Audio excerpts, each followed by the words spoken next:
புதிய தமிழகம் கட்சியின் தலைவர் கிருஷ்ணசாமி சென்னையில் செய்தியாளர்களிடம் பேசி வருகிறார். அந்த காட்சியை நேரலையாக பார்ப்போம்.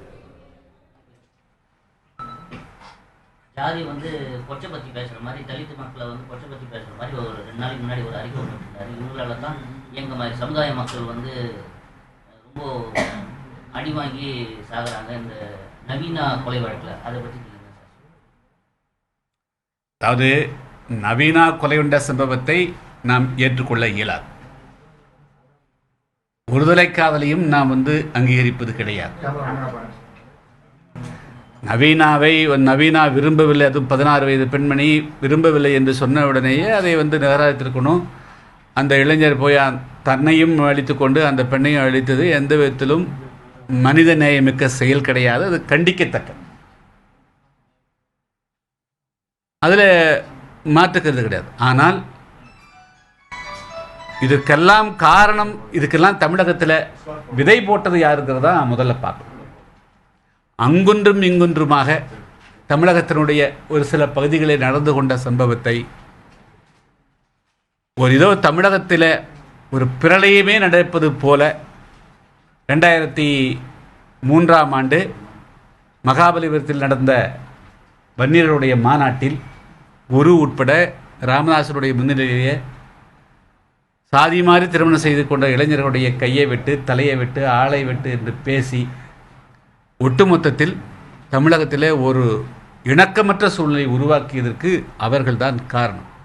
இந்த சம்பவம் அந்த பெண்ணுடைய இருந்தது, நான் அதுக்காக அனுதாபப்படுகிறோம். ஆனால் இதுக்கெல்லாமே விதை போட்டது அவர்கள்தாங்கிறத மறுக்க முடியாது.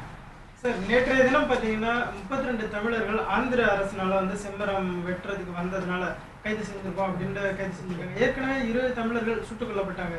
ஸோ அப்போதான் அந்த வழக்கும் தொடர்ச்சி நிலுவையில் இருக்கு. இப்போ 32 பேர் கைது செய்யப்பட்டிருக்காங்க. ஸோ இவர்களை கைது செய்யாமல் தடுக்கிறதுக்கு தமிழக அரசு உரிய நடவடிக்கை எடுக்கலைங்கிறீங்களா, இல்லை முழுமையான ஒரு பாதுகாப்பு அப்படிங்கிறது வேலூர், திருவண்ணாமலை அந்த மாவட்டத்தில் இருக்கக்கூடிய மக்களுக்கு இல்லை, அதனால தான் ஆந்திர போலீஸார் கைது செய்கிறாங்க அப்படின்னு நினைக்கிறீங்களா? அதாவது சொந்த மாநிலத்திலும் சரி, அண்டை மாநிலம் சென்று வேறு எங்கும் இதுபோல் காட்டை அழிப்பது அல்லது தவறான தொழிலில் ஈடுபடுவதை நாம் அங்கீகரிக்கவில்லை. செம்மரக்கடத்தலில் தமிழகர்கள் ஈடுபட்டாலும் சரி அல்லது ஆந்திராவிற்கு கூட ஈடுபட்டாலும் சரி, அதை நாம் ஏற்றுக்கொள்வது இல்லை.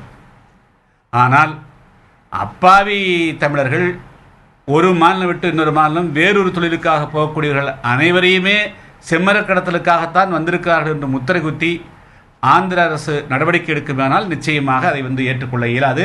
இதற்கு தமிழ்நாடு அரசு இது குறித்து அனைத்து கட்சியை கூட்டி கூட தொடர்ந்து இதுபோல் தமிழர்களுக்கு ஏற்படக்கூடிய பிரச்சனைகள் குறித்து விவாதித்து மாநில அரசோடு, அந்த அண்டை மாநில அரசோடு இதுபோன்ற பிரச்சனைகள் வந்தால் உடனடியாக தமிழக அரசிடத்தில் பேசி ஒரு தவறு நடக்காமல் இருக்கிறதுக்கு நடவடிக்கை எடுக்கணுங்கிறது தான் என்னுடைய வேண்டுகோள். இது தமிழக அரசு மெத்தன போக்காக இருக்கக்கூடாது.